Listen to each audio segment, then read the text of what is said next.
Pengertian pembiayaan.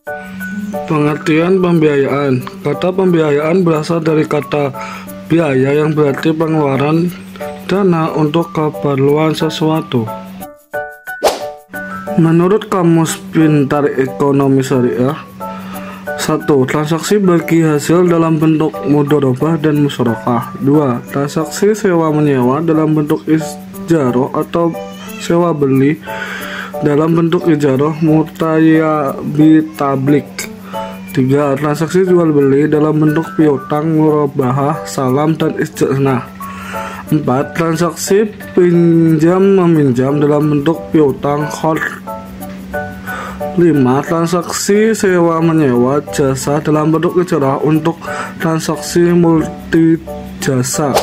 Menurut UU Nomor 10 Tahun 1998 tentang perbankan menyatakan, pembiayaan berdasarkan prinsip syariah adalah penyediaan uang atau tagihan yang dipersamakan dengan itu berdasarkan persetujuan atau kesepakatan antara bank dan pihak lain, yang mewajibkan pihak yang dibiayai untuk mengembalikan uang atau tagihan tersebut setelah jangka waktu tertentu dengan imbalan atau bagi hasil. Produk pembiayaan bank syariah. Secara umum, produk-produk pembiayaan bank syariah dapat dibagi menjadi 3, yaitu pembiayaan jual beli, pembiayaan bagi hasil, dan pembiayaan sewa. Pembiayaan jual beli dilaksanakan sehubung dengan adanya perpindahan kepemilikan barang atau benda. Untuk tingkat keuntungan bank ini ditentukan di depan dan menjadi bagian harga atas barang yang dijual. Transaksi jual beli dapat dibedakan berdasarkan bentuk pembayaran dan waktu penyerahan barangnya. Ini dibagi menjadi 3, ada murabahah, ada salam, dan ada istisna. Berikut ini adalah mekanisme akad murabahah. 1. Nasabah mengajukan pembiayaan untuk membeli suatu barang pada pihak bank. Kedua, pihak bank membelikan barang yang diminta nasabah pada supplier. Ketiga, pihak bank menjual barang tersebut pada nasabah dengan menyebutkan harga pembelian dan laba yang diambil bank. Dan yang terakhir, yang keempat adalah pembayaran barang tersebut dengan cara diangsur setiap bulannya. Berikut ini adalah mekanisme akad salam. Yang pertama, nasabah mengajukan permohonan kepada bank untuk membeli barang. Yang kedua, bank dan nasabah bersepakat melakukan transaksi dengan akad salam. Yang ketiga, bank membeli barang dari penjual atau supplier sesuai yang diminta nasabah. Dan yang terakhir, nasabah melakukan pembayaran sebesar harga pokok dan margin kepada bank dengan berangsur-angsur. Berikut mekanisme akad istisna. Yang pertama, nasabah mengajukan permohonan kepada bank untuk membeli barang. Yang kedua, bank dan nasabah melakukan negosiasi harga barang, persyaratan, dan cara pembayaran. Yang ketiga, bank dan nasabah sepakat untuk melakukan transaksi dengan akad istisna. Yang keempat, bank membeli barang dari penjual atau supplier sesuai spesifikasi yang diminta nasabah. Dan yang terakhir, nasabah melakukan pembayaran sebesar harga pokok dan margin kepada bank dengan mengangsur-angsur. Selanjutnya adalah produk pembiayaan bagi hasil. Bagi hasil adalah pembagian atas hasil usaha yang telah dilakukan oleh pihak-pihak yang melakukan perjanjian, yaitu pihak nasabah dan pihak bank syariah. Bagi hasil dalam lembaga keuangan syariah ini merupakan bagi hasil keuntungan maupun kerugian.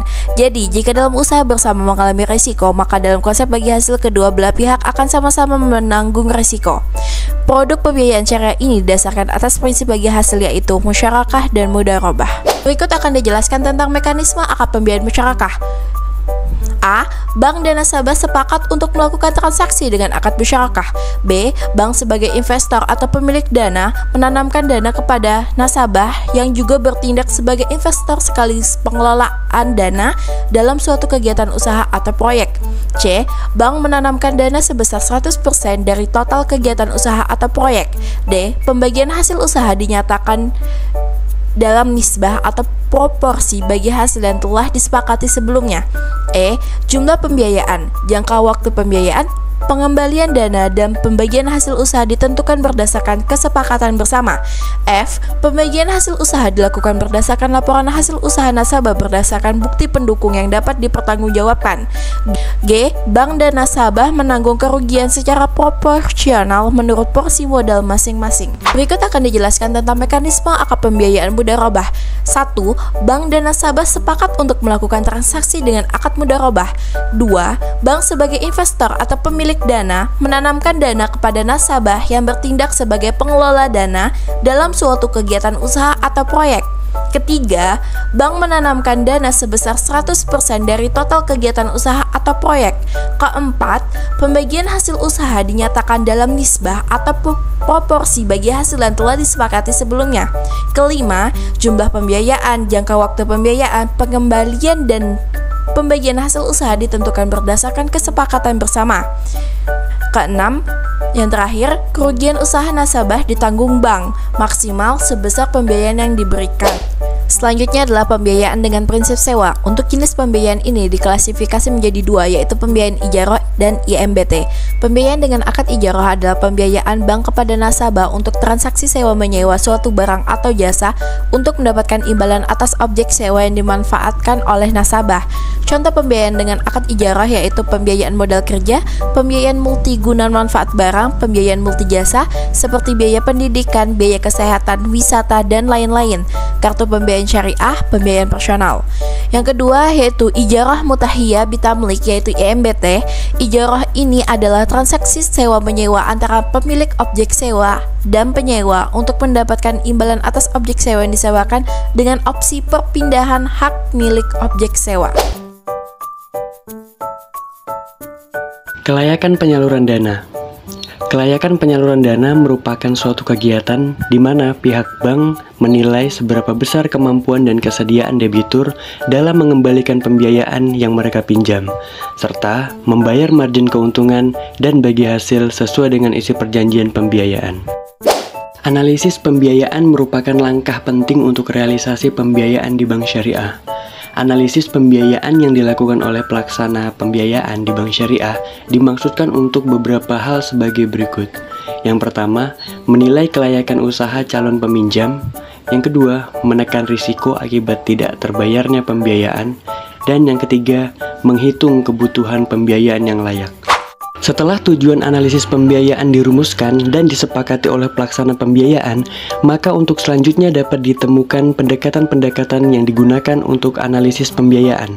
Ada beberapa pendekatan analisis pembiayaan yang dapat diterapkan oleh para pengelola bank syariah, yaitu diantaranya 1. Pendekatan jaminan, artinya bank dalam memberikan pembiayaan selalu memperhatikan kuantitas dan kualitas jaminan yang dimiliki oleh peminjam. Kedua, pendekatan karakter, artinya bank mencermati secara sungguh-sungguh terkait dengan karakter nasabah. Ketiga, pendekatan kemampuan pelunasan, artinya bank menganalisis kemampuan nasabah untuk melunasi jumlah pembiayaan yang telah diambil. Keempat, pendekatan dengan studi kelayakan, artinya bank memperhatikan kelayakan usaha yang dijalankan oleh nasabah peminjam. Kelima, pendekatan fungsi-fungsi bank, artinya bank memperhatikan fungsinya sebagai lembaga intermediari keuangan, yaitu mengatur mekanisme dana yang dikumpulkan dengan dana yang disalurkan. Prinsip analisis pembiayaan. Secara umum, prinsip analisis pembiayaan didasarkan pada rumus 5C, yaitu 1. Karakter, artinya sifat atau karakter nasabah pengambil pinjaman. 2. Capacity, artinya kemampuan nasabah untuk menjalankan usaha dan mengembalikan pinjaman yang diambil. 3. Kapital, artinya besarnya modal yang diperlukan si peminjam. 4. Kolateral, artinya jaminan yang telah dimiliki yang diberikan peminjam kepada bank sebagai jaminan. 5. Condition, artinya keadaan usaha atau nasabah prospek atau tidak. Aspek-aspek analisis pembiayaan. Aspek-aspek analisis pembiayaan terbagi menjadi dua. Yang pertama, evaluasi pasar dan pemasaran hasil produksi. Semakin maju dan berhasil pemasaran hasil produksi, maka akan semakin besar pula kemampuan perusahaan dalam meningkatkan jumlah penjualan dan keuntungan mereka. Dalam evaluasi pasar dan pemasaran hasil produksi, terdapat dua faktor. Yang pertama, faktor internal, yang mana berisi strategi pemasaran perusahaan yang terdiri dari 4P. Yang kedua, faktor eksternal, yang mana berisi perkembangan kehidupan, perkembangan keadilan politik negara, perkembangan suasana persaingan pasar, dan peraturan atau keputusan pemerintah. Kedua, evaluasi manajemen perusahaan. Dalam evaluasi manajemen perusahaan, terdapat sebuah memorandum pembiayaan, yang mana memorandum pembiayaan itu merupakan suatu bentuk proposal berisi analisa dari suatu usaha pembiayaan. Penyusunan memorandum pembiayaan merupakan salah satu syarat dalam pengajuan pembiayaan. Secara garis besar, memorandum pembiayaan berisi hal-hal yang mana merupakan kesanggupan yang dapat disanggupi oleh si peminjam.